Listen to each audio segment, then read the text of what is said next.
Alhamdulillahirabbil alamin.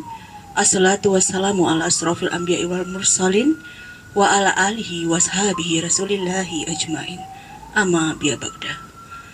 Pertama dan utama sekali, selalu kita ucapkan rasa syukur kita kepada Allah Subhanahu wa taala yang melimpahkan rahmat, kesehatan dan kesempatan kepada kita bersama sehingga kita dapat melaksanakan acara special meeting kita pada hari ini, Sabtu 21 Oktober 2023, bertempat di Hotel Baleirung, Jakarta.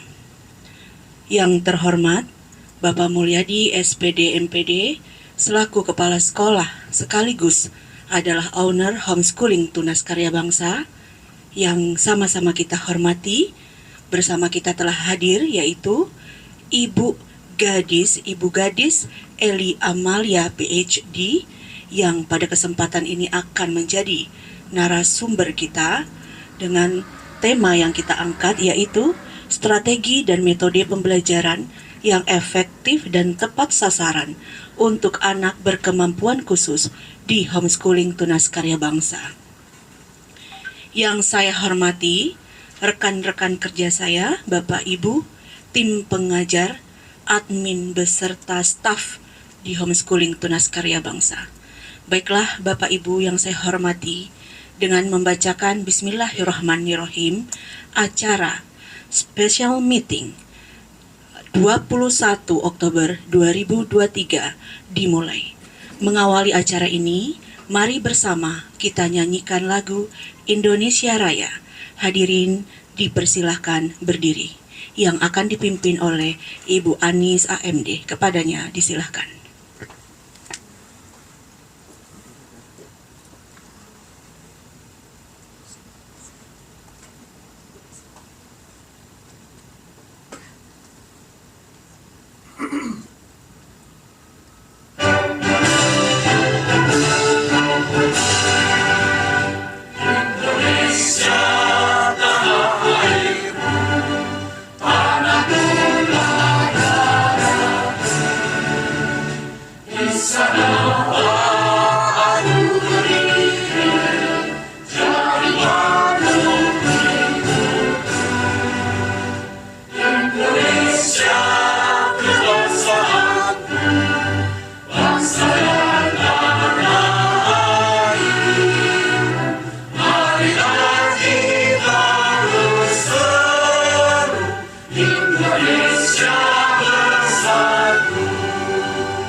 Bapak Ibu hadirin yang saya hormati, mari bersama kita dengarkan sambutan sekaligus pembukaan acara special meeting yang akan disampaikan oleh Bapak Kepala Sekolah kita, yaitu Bapak Mulyadi. Kepadanya disilahkan.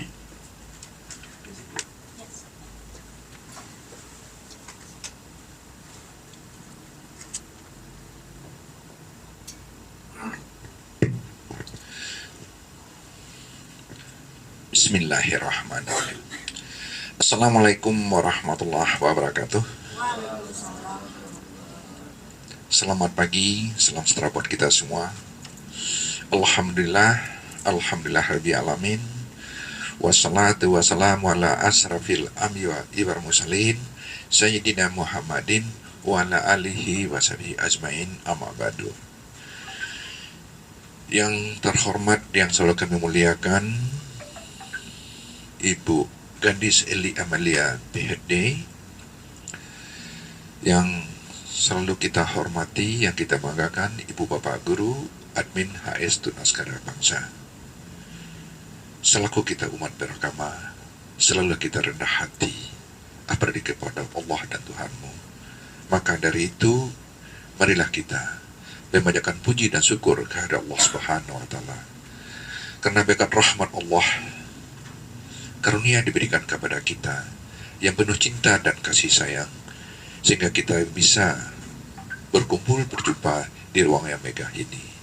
Dalam rangka acara kita adalah strategi dan metode pembelajaran yang efektif tepat sasaran untuk anak berkebutuhan khusus di homeschooling Tunaskara Bangsa.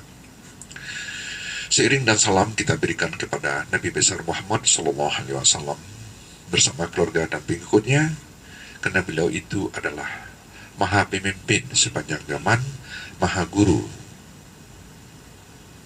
sampai itu sekarang. Bapak Ibu yang kami hormati, rasa bahagia pagi ini Bapak luar biasa. Yang pertama adalah bagaimanapun kita melakukan sesuatu, sekecil apapun yang kita lakukan, apalagi yang besar, samakan hati, satu visi, satu misi, dan satu tujuan. Karena ibu bapak yang lakukan setiap hari itu adalah suatu perbuatan yang sangat mulia. Sesuai amanah pembukaan Undang Dasar 45, kita inilah mencerdaskan kehidupan anak bangsa. Apalagi di pasal 31 ayat 1 sudah jelas bahwa pendidikan itu adalah wajib diberikan kepada siapapun dan tidak pandang bulu dan tidak pernah membedakan suku apapun. Itu adalah hak daripada semua insan manusia di dunia ini. Bapak Ibu, kita di sini adalah sebagai seorang yang berhati luhur, yang berjiwa tulus dan ikhlas, yang Bapak nyatakan hari ini dan sebelumnya, Bapak Ibu adalah orang yang sangat luar biasa. Tetapi keluarbiasaan ini harus didukung ada 3 aspek. Yang pertama, ilmu, bagaimana mendidik anak-anak bangsa. Kemudian pengetahuan, bagaimana begitu juga apa kita ketahui. Yang ketiga itu adalah pengalaman. Nah, di dalam hal ini kita jangan sekali-kali merendahkan diri, selalulah rendah hati, bahwa sesungguhnya zaman sekarang sertifikat yes, kompetensi benar. Pertanyaan yang mana lebih dahulu posisinya, apakah berkompeten ataupun bersertifikasi? Semuanya itu tidak akan bisa dipisahkan. Kompetensi tidak akan bisa dapat tanpa adalah melalui sertifikat. Sertifikat itu melalui satu proses.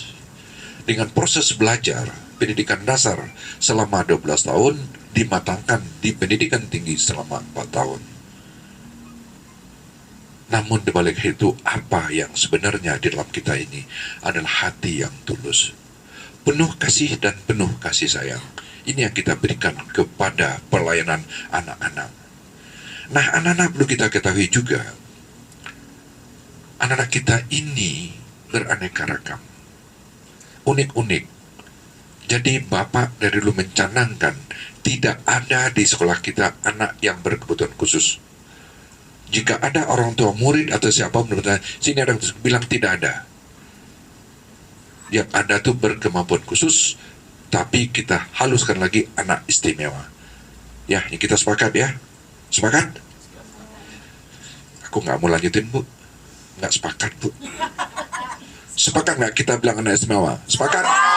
Alhamdulillah. Halo. Hai. Alhamdulillah. Jadi oleh sebab itu, perlu Bapak sampaikan di sini adalah ini dinamika kehidupan. Apa yang kita rencanakan itu hanya tertulis dalam catatan. Apa yang kita pikirkan hanya terbayang dengan angan-angan. Oleh sebab itu, saya mohon kepada Ibu Bapak Guru, marilah kita bekerja penuh dengan realita. janganlah berangan-angan, jangan berasumsi, dan jangan bangun persepsi. Orang yang mengangan-angankan, yang mengedepankan asumsi, ego sentral, merasa diri hebat, itulah orang-orang yang belum beruntung.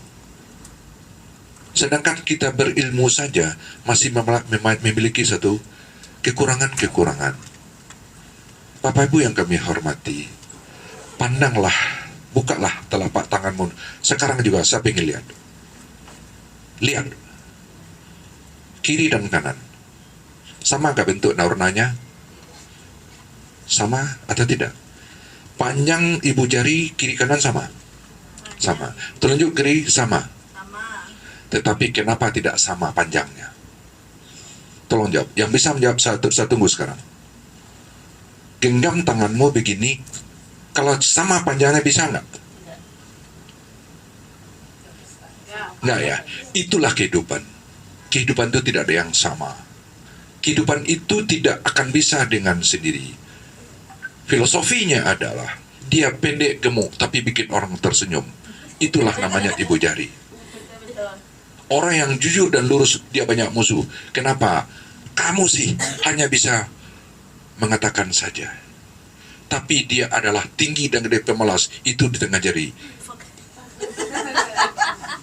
Tapi ada satu lagi. Dia sangat pemalas. Diapit orang pemalas. Diapit orang yang bengkok. Itu selalu dapat hadiah. Ada nggak cincin itu ada di ibu jari? Tetap di jari manis. Tetapi dia bengkok. Dia udah kecil bengkok. Bikin orang senang. Ambil kelingking ibu, taruh di telinga. Pasti mata-mata ibu malah melek. Itulah kehidupan. Jadi kita tidak akan bisa melakukan sesuatu dengan sendiri. Ayo, mari kita bersama, bersatu padu kita mewujudkan pendidikan yang bermutu, yang bermartabat, yang berhalal mulia, dan berkelanjutan. 4 indikator itu hanya mudah dalam suatu kata-kata, tapi sulit untuk mengimplementasikannya. Kalau kita bicara mutu, itu ada 8 standar, itu diamanahkan di Undang-Undang Nomor 20 Tahun 2003. Apakah Ibu Bapak sudah tahu 8 standar itu? Serasa banyak yang belum tahu. Nah, ini akan kita bahas nanti. Yang pertama itu adalah standar kelulusan, namanya SKL. Ibu Bapak mengajar anak didik, yang ibu standarnya itu apa? Saya mendidik anak akan bisa membaca tulis dalam waktu 3 bulan. Nah, di dalam hal itu bagaimana standar proses? Itulah kita lakukan namanya placement test. Jadi Bapak Ibu itu harus mengetahui itu standar itu. Yang ketiga adalah standar isi. Apa yang kita ajarkan? Nah, ini akan dibahas nanti sama Ibu Gadis. Bagaimana kita standar isi? Apalagi anak-anak kita ini yang kita hadapi sekarang kalau nggak salah lebih 40 anak-anak yang akan kita berikan hal itu. Ini akan kita lakukan. Mohon Bapak Ibu doakan kita bersama. Semoga Allah merahmatin kita. Semoga Allah membuka rezeki kepada kita. Saya mentargetkan acara begini paling minimum 8 kali. Ada yang satu berbahagia di siang ini, di pagi ini adalah ibu kita, Ibu Gadis. Beliau adalah seorang profesional. 8 kali kita melakukan ini, saya yakin beliau bisa melakukan sertifikat. Sertifikat beliau bukanlah itu dari Indonesia, itu di luar negeri. Jadi alangkah ruginya jika guru-guru tidak menghadiri acara ini. Janganlah kita hidup ini terobsesi dengan uang dan uang. Tapi percayalah kepada pimpinan. Dan yakinlah kepada Allahmu. Allah akan melimpahkan rezeki kalau hati kita itu bersih, jiwa kita bersih. Jika seseorang mendepankan itu adalah materi dan ego, itu dan mencari suatu kemunduran dan bahkan kerugian. Di dalam hal ini, Bapak Ibu yang selalu Bapak hormati, kalau kita masuk dunia pendidik, satu Bapak tanam kepada kalian, marilah berjiwa bersih. Sucikan hati, bersihkan jiwa. Kalau hati kita suci, menangis pun juga manis lihat orang. Kita marah, orang malah ketawa. Kenapa? Karena di mukanya itu tidak ada satu kemurkaan, ada satu kebahagiaan. Tetapi dalam hati kita mendepankan emosi, mendepankan ego sentral, bahwa saya adalah begini, saya adalah begitu.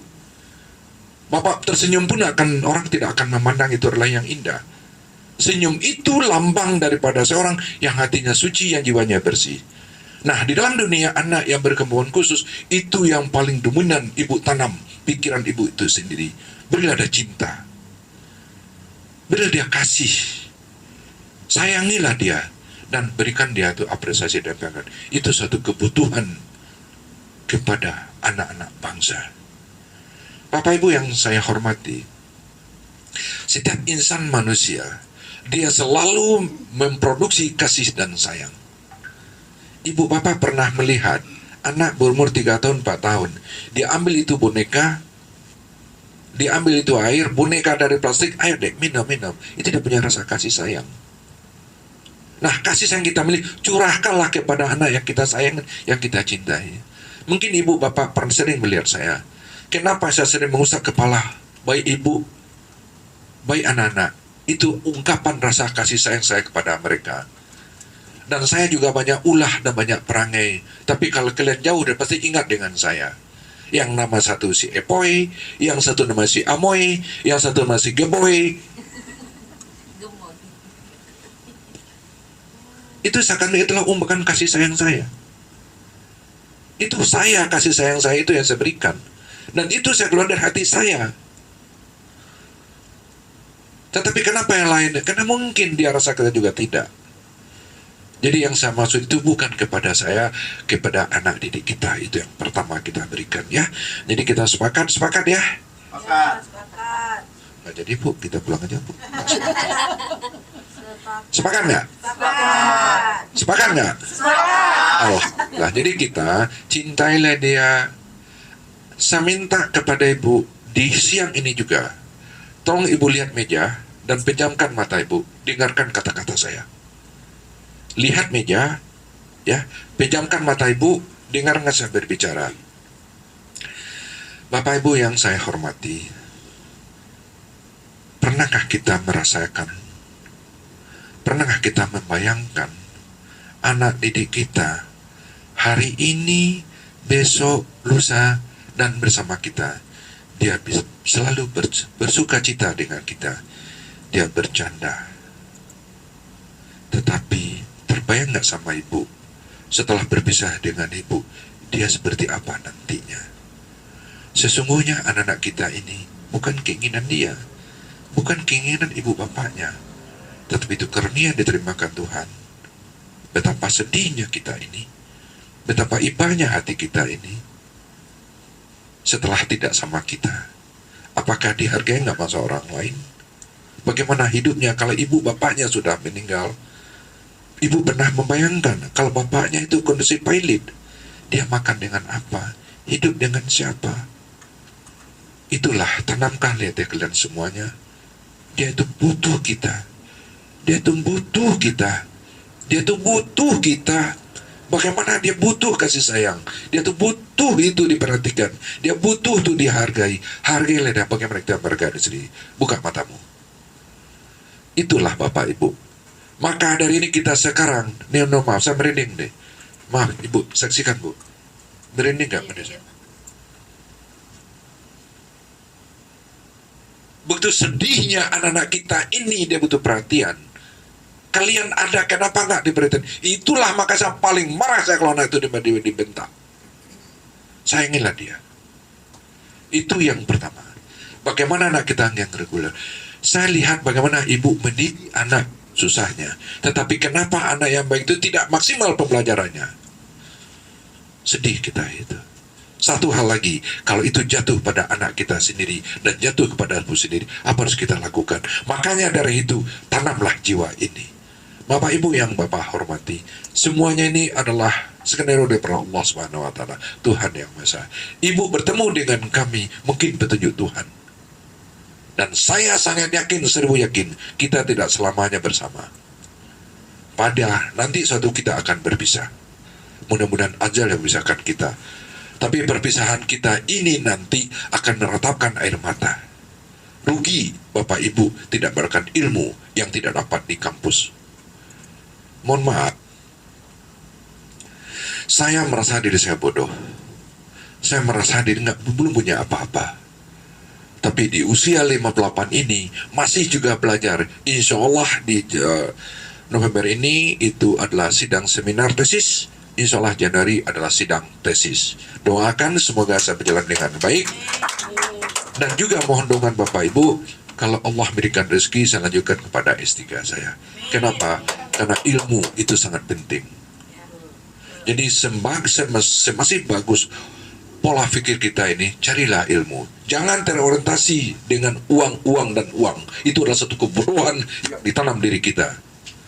Bapak Ibu belum bisa menandingkan susahnya saya. Mohon izin Bu sedikit memberikan motivasi kepada